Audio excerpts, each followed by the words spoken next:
What up, y'all? Back again. Good evening, everybody. It'll probably be morning before you see this. So good morning, everybody. But what I wanted to talk to you about while I'm at work was that the narcissist, when they discard, they like to discard you. And they take all your money. If they have access to your accounts, they'll take your car. If you have a car note with them, they'll discard you on your birthday or some sort of holiday. They'll empty out your accounts. Sometimes they'll wait right before a holiday. That's when they would want to like transfer onto a new supply. Or sometimes they'll wait even when you're sick because they can't handle being around somebody taking care of somebody. And like I said, whenever you need something, whenever you're needy, I'm just saying, whenever you get to a point to where if you're below them or if you're sick and you need their help, you ain't gonna get it. You ain't gonna get it because they don't give nothing. They give nothing. Their reciprocity is always negative, meaning they take because they're takers. And it's always about, who's it about? Me. So, what I wanted to say about that was, they will plan to perform these discards, and even up until, say, several weeks before the discard takes place, they're going to,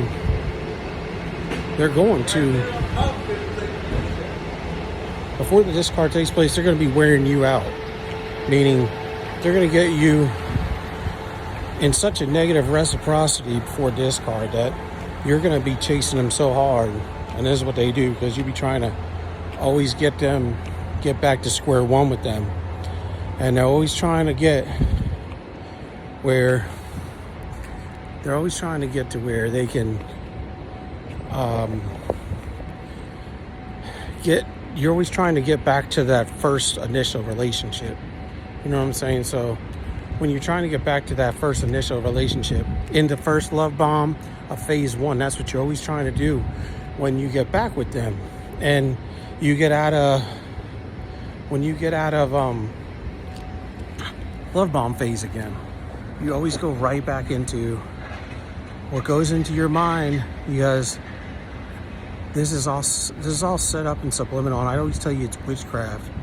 It's all with the witchcraft built into them, because they're not working alone. You know, they got these negative energy. But like I said, if you don't want to call them demons, you can call it psychological demons. That's fine. You're going to come up to this, a lot of times, the same answers. But it's just good. Sometimes it's easier to understand that when you're going through these situations, if you can look at it from a spiritual standpoint, that you will have an easier time detaching when you know what you're dealing with, that it's more on a spiritual level. Maybe it didn't, you could look at it however you want. It didn't start out as a spiritual issue, but in my opinion, everything in this stuff started out as a spiritual issue first. And it does become an intertwined, it's, you know, with psychological, and then it becomes to where it starts hitting every part of your life anyway, so it doesn't matter. But the fact of the matter is they want to leave you at your lowest point, and they want to do it on like a holiday or a time when you're sick and down, or a time that you're going to remember. Like, they want you to remember these discard dates, almost like if it's like your birthday or a holiday or something like that, you're going to remember, where were you last Christmas? Well, I got discarded from the narcissist, you know what I'm saying? So these are the kind of things that they plan. They plan these things, and they plan them like several weeks to a month out. You know, they have this, you know, their secondary supply they've been working on for a long time. In fact, they're usually right in the background, right? They got a couple. Usually what they do is they play ping pong with you as a primary supply, and then they have some other like primary type supply. And like I said, you're usually, if they have an empath, they're gonna have some sort of narcissist or narcissistic individual that is going to be on their other side of the ping pong table. So they like that a lot of times because they get to fill up on that love and, you know, adoration, admiration. But then they also, when they leave you, they can't handle all the work they put in to keep you and to fake it with you. So that's why they like to go with a narcissist or a narcissistic individual on the other side of that ping pong table. You know, meaning these are the two relationships that they'll go back and forth through over and over and over, and then they may have some flings.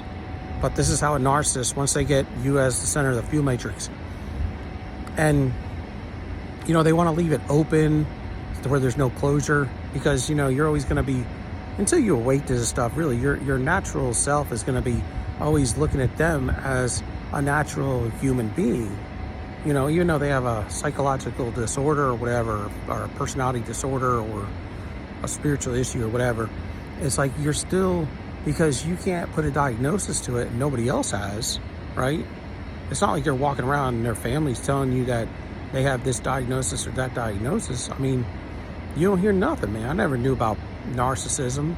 So, you know, with you not being able to put something with it, you're kind of trying to look at them as a normal human being, even though, you know, at some point in time that you're going to start doing certain things like gray rocking on your own naturally, because that's going to be something that you're going to naturally start to do. But it doesn't mean that you woke up to anything. You just know that the reaction that you give has a response that you get. So if you just shut up, you know, it's going to be less on you if you don't feed into it. These are types of things that I started to learn in my relationship with my ex-wife over time, though. But I still didn't know why it was happening. Like, I didn't know that they needed all this, they needed to create all this drama and stuff. So until you understand like their psyche, that is disconnected from their soul, and it's almost running rampant. And they have cycles they go through, but they want to leave things open on discard.